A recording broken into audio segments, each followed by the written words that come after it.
Okay, so for today's deep dive, we have something pretty cool to look at. Yeah, definitely. We're going to be taking a look at a match analysis report Right. for a football game that's happening in April 2025 Okay. between Bournemouth and Fulham.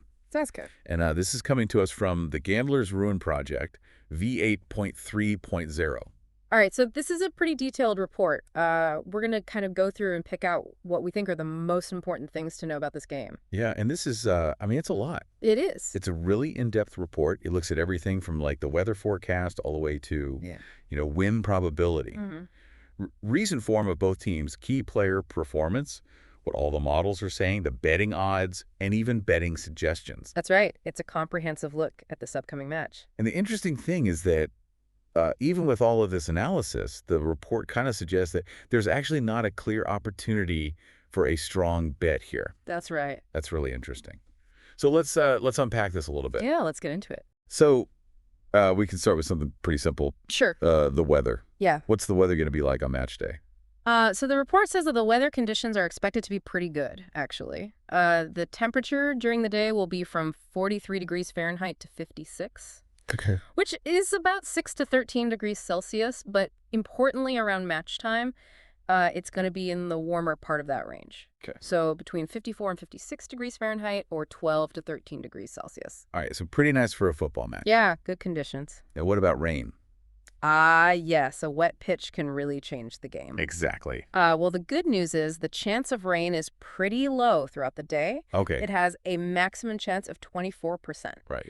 And even better, the chance of rain falling during the match itself is even lower than that. Okay. Also, the winds are expected to be light, so no real worries there. Yeah, so we can probably count out any weather disruptions then. Exactly. The report basically says that the weather is favorable for standard playing conditions, so we shouldn't expect any major issues. All right, well, that's good to know. Yeah. So now let's get to what we're all interested in here. Who's going to win? Right to the point. Exactly. Well, the report gives Bournemouth a slight advantage with a 47.36% chance of winning. Yeah. Fulham is at 32.22%, and a draw is 20.41%. So Bournemouth is the slight favorite. That's right. But earlier you said that the report says there isn't really a clear betting opportunity. Yeah.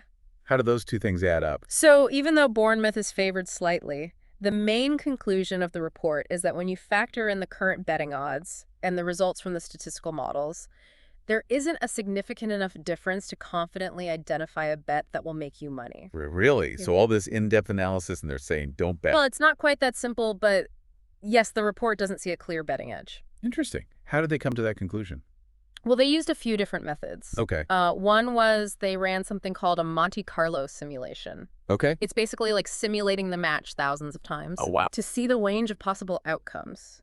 And that simulation actually lines up pretty well with those initial forecasts, Right. suggesting it should be a pretty close match with maybe a slight lean towards Bournemouth. I see. And the report also used something called the Kelly criterion. Yeah, that's right. You mentioned that before. Right. It's a formula that helps figure out how much you should bet based on your perceived advantage and the odds being offered. And in this case, the Kelly criterion suggested that the odds from the bookies don't offer enough value compared to the probabilities that the report calculated. So that's why there's no strong recommendation for a specific bet.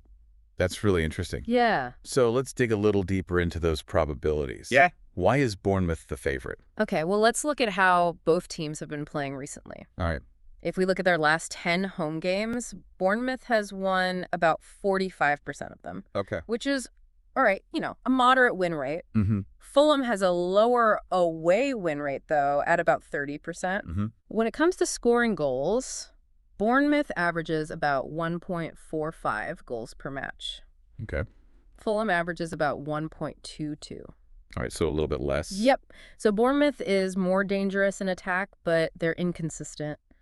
And Fulham really struggles to win on the road. Makes sense. Now let's look at their defensive records. Okay. How many goals do they let in? So Bournemouth lets in about 1.6 goals per game. Okay. Fulham is a little bit better at 1.4. So Fulham has a slightly better defense. Yeah. Which is interesting since they also have that lower away win rate. Yeah, that is interesting. The report doesn't really explain why that is. I wonder if it's because they tend to play more defensively when they're away. Maybe. They're more focused on not losing rather than trying to win. Yeah, that could be it. All right, so let's look at the recent form heading into this match. Okay, yeah, what have the results been like lately? Bournemouth's recent form is kind of all over the place, actually. It goes loss, win, draw, loss, win. Yeah, so like we said, inconsistent. Right, Fulham is win, draw, loss, win, draw. So a bit more consistent. Yeah, but still a couple of draws in there. Right. So if we put all that together, Yeah. it looks like Bournemouth can be really unpredictable, Mm-hmm. but they definitely tend to be a little bit better when they're playing at home. Yeah. Fulham, on the other hand, they seem to be pretty good at digging in and getting draws, or maybe even a narrow win when they're away. Makes sense. It seems like even though Bournemouth has the home advantage, they're just not reliable enough, and Fulham is tough to break down. So it makes sense that there isn't a clear favorite. Yeah, exactly. Okay, so we've talked about the teams as a whole, Right. but what about the individual players? Ah, yes, the stars of the show. Exactly. Who are we looking at? Well, the report highlights the top scorers for both teams. Okay. For Bournemouth, that's Dominic Solanke, who has scored 4 goals recently. Right. And for Fulham, it's Raul Jimenez with 3. Okay. The report also looks at their expected goals per 90 minutes. Yeah, I've heard of that. Right. What is it? It's basically a measure of how good the chances are that a player gets in a match. Oh, okay. So it's not just how many goals they score. Exactly. It's how many they should be scoring based on the chances they get. That makes sense. So Solanke actually has a higher expected goals rate than Jimenez. Okay. Solanke is at 0.58 and Jimenez is at 0.49. All right. So Solanke is getting into better positions to score. That's what it seems like. Makes sense. Now, what about assists? Who's setting up all these goals? Yeah. Who are the playmakers? For Bournemouth, that would be Tavernier with 3 assists. Okay. And for Fulham, it's Pereira with 4. Wow. So both teams have some really creative players. Yeah, for sure. What does the report say about how these key players could impact the match? So they think that Solanke is going to be Bournemouth's biggest threat. Makes sense. And for Fulham, they seem to rely a lot on counterattacks, Mm-hmm. led by Jimenez and Pereira. So Yeah. it should be interesting to see those two go head-to-head. Yeah. Now let's see what the predictive models are saying. All right. This is where it gets really interesting. It is. And the really interesting thing here is how much the models agree with each other. Okay. They used all kinds of different models, like XG boosts, Okay. neural networks, Right. Bayesian models, Mm-hmm. bagging ensembles, and random forests. Wow. What's a lot of models? It is, and all of them came up with pretty much the same probabilities for the match. Really? Yep. That's amazing. Yeah, they're all saying there's about a 47% chance of Bournemouth winning, Okay. 20% chance of a draw, and 32% chance of Fulham winning. Wow. So they all basically agree that Bournemouth is slightly more likely to win, That's right. but it's still going to be a pretty close match. Exactly. And the models were in line with the Monte Carlo simulation, too. Right. So that's 3 different approaches saying pretty much the same thing. That's a lot of evidence pointing in the same direction. Definitely. Now, how accurate have these models actually been in the past? Yeah, that's a good point. We can't just assume they're always right. Exactly. The report actually gives us their accuracy ranges. Okay. They fall between about 53.68% and 56.32%. All right, so they're not perfect, No, of course not. but they're definitely better than just guessing. Oh, yeah, they're pretty good. So basically, the models in the simulation are all saying that Bournemouth is slightly favored, Yeah, but it's probably going to be a really close match. that's right. All right, so now let's talk about the betting markets. Okay, what are the odds makers saying? Exactly. What are the current odds? The report says the current odds are 2.15 for a Bournemouth win, Okay. 3.50 for a draw, and 3.30 for a Fulham win. All right. Now, we can use those odds to figure out the implied probabilities. Yeah, that's right. So we can see what the bookmakers think is going to happen. Exactly. So when we convert those odds into probabilities, Mhm. we get about 46.51% for Bournemouth to win, Okay. 28.57% for a draw, Mm-hmm. and 30.3% for a Fulham win. All right, so let's compare that to what the models are predicting. Good idea. Are there any big differences? It seems like the betting market is putting a higher chance on a draw Okay. than the models are. Interesting. Yeah. But the implied probability for a Bournemouth win is almost exactly the same as what the models predict. Yeah, it's very close. There's only a difference of about 0.8%, Yeah, just a tiny edge for the models there. which brings us back to that Kelly criterion again, right? You get it? The odds are so close to the model probabilities Mm-hmm. that there's no real advantage to betting before the match starts. Exactly. So basically the report is saying, don't bet on the winner. Yeah, pretty much. But are there any other betting opportunities they suggest? Yeah. They do have a couple of ideas. Okay. One is to keep an eye on the live odds during the match.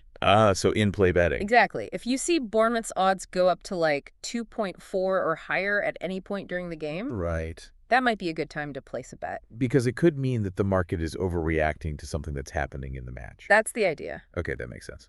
And they also recommend looking at other types of bets, Okay. besides just betting on who's going to win. Yeah, what do they suggest? Well, they think the over 2.5 goals market might be interesting. Right, so betting on whether there will be more than 2 goals scored in the match. Exactly. And that makes sense because both teams have been letting in quite a few goals recently. Yeah, you're right. We saw that in the team trends data. Mm-hmm. So there's a decent chance this could be a high-scoring game. All right, well, that's something to keep in mind. I don't know. Are there any bets on individual players that they like?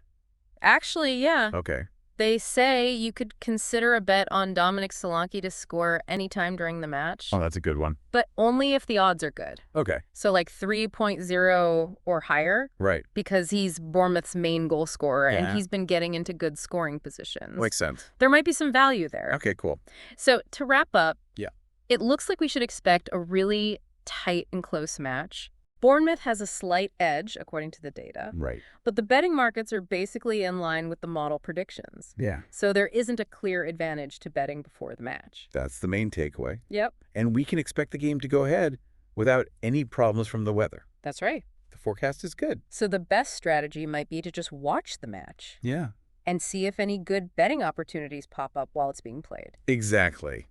Look for those moments where the odds shift in your favor. Like if Bournemouth concedes an early goal, Exactly. or if Fulham starts to dominate the game. That's when you might be able to find some real value.